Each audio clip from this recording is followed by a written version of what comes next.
भगवान श्री योगीराम सूरत कुमार की जय।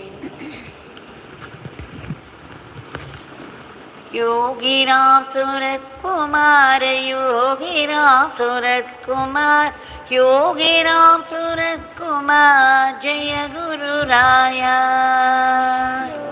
राम सूरत कुमार, योगीराम सूरत कुमार, योगीराम सूरत कुमार, जय गुरु राया। योगीराम सूरत कुमार, योगीराम सूरत कुमार, योगीराम सूरत कुमार, जय गुरु राया। योगीराम सूरत कुमार, जय गुरु राया। राम राम राम राम नाम राम राम राम, राम राम राम राम नाम राम राम राम।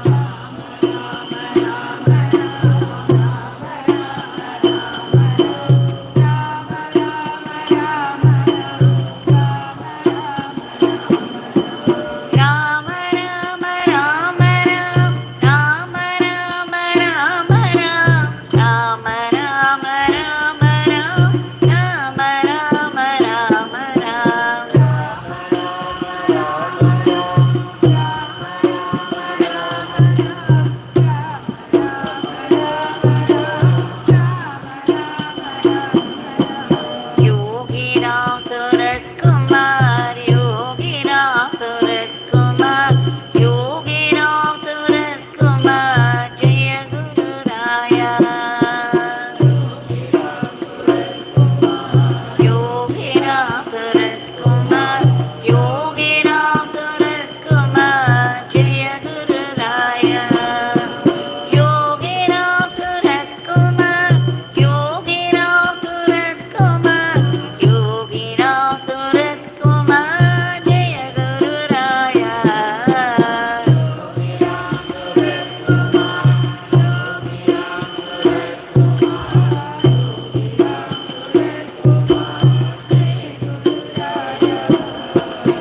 ராம ராம ராம ராம் ராம ராம ராம ராம் ராம ராம ராம ராம் ராம ராம ராம ராம்